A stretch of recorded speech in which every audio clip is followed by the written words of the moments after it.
Last year ఇదే టైంకి వచ్చిన అప్పుడు అక్కడ ఉన్న చూసారా అది లేదు. జస్ట్ ఆర్కేజీ తీసుకుంటే ఆర్కేజీ జస్ట్ అలా ఉండేది. కానీ అప్పుడు అంతా పెద్దగా టైం స్పెండ్ చేయలేకపోయినా, ఎందుకంటే చాలా తిరిగే ప్లేసులు ఉన్నాయని చెప్పేసి అక్కడక్కడ ప్లాన్ చేసుకోవడం జరిగింది. బడ్జెట్ కూడా లేదనుకుంటా ఆ టైంకి. కానీ ఇప్పుడైతే నిజం చెప్తున్నా చాలా ప్రశాంతంగా కూర్చుంటూ సముద్రాన్ని చూసుకుంటూ ఇంకేదో వచ్చినా ఒక మంచి ఫ్యామిలీ ఫీలింగ్తో కూర్చుంటే వచ్చే కిక్కే వేరొక నిజం చెప్తున్నా. ఈ బీచ్లు ఏం చెప్తాయేమో కానీ ప్రతి ప్రశాంతంగా ఉంటాయి. కొత్త ఆలోచనలు రానియవు, పాత ఆలోచనలు పోనీయవు. కానీ చాలా బాగుంటాయి. మంచి ప్రశాంతంగా ఫీల్ అవ్వడానికి ఇట్లాంటివి ఉండాల్సింది. సముద్రం ఎదురుగా బస్, లోకల్ బస్ పాస్ ఇది RK beach, Vizag railway station చాలా బస్సులు ఉంటాయి. కానీ వైజాగ్లో రేట్లు మాత్రం చాలా దారుణంగా ఉన్నాయి. ఎక్కడైనా అంతే, ఇక్కడ కాదు.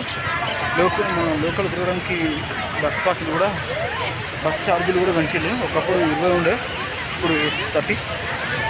లాస్ట్ అంటే ఇప్పుడు ఉంటుంది కదా లోకల్ తిరగడానికి, ఫస్ట్ స్టాప్ నుంచి లాస్ట్ స్టాప్కి వెళ్ళడానికి 45 రూపీస్ నుంచి 50 మెంబర్స్ ఛార్జ్ చేస్తారు. ఒకప్పుడు ఆర్కే బీచ్ నుంచి వైజాగ్ రైల్వే స్టేషన్కి అయితే చీకటి పడేసరికి పోలీసులు ఎవరు కింద ఉండనిత్తలేరు. ముఖ్యంగా అది వ్యూ పాయింట్ వచ్చిన అది ఈ సముద్రానికి ఎదురుగానే మనకు బస్ స్టాప్ ఉంది. ఇక్కడ నుంచి మనకు బస్సులు అయితే ఉంటాయి అన్నమాట. ఇప్పుడు వెళ్ళాను, ఆల్రెడీ ట్రైన్ మిస్ అయిపోయింది. ఇంకా 2-3 అవర్స్ ఇక్కడ టైం స్పెండ్ చేసి,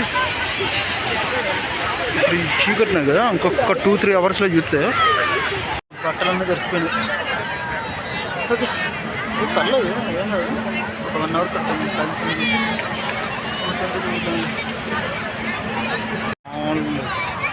అప్పటికిప్పటికి ఏం చెప్తున్నా, ఒకసారి అభివృద్ధి చెప్తున్నా పరిస్థితి దాటుతుంది.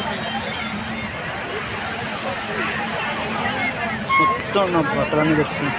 కానీ ఒక్కడు గుర్తుపెట్టుకోండి, మన పని మనం చేసుకున్నాం ఏం లేదు. ఒకరి గురించి మనకు అవసరం లేదు. వాడేదో చెప్తున్నాను, వీడేదో చెప్తున్నాను, ఇంకోడేదో చెప్తున్నాను. మీ లైఫ్ నాశనం చేసుకోకండి. వాడు కూడా తిరిగాడు బొంగువాడు అనుకుందాం, కానీ పట్టించుకోకండి. మీ సంపాదన మీకు జడ్జాలు చేసి ఎంజాయ్ చేయండి. ఏం గుర్తు రావట్లేదు, చాలా ప్రశాంతంగా ఉన్నాయి. నిజంగా చెప్తానా, బ్రెయిన్లో పిచ్చి ఆలోచన ఉండేది, ఇప్పుడు అది కూడా గుర్తు రావట్లేదు.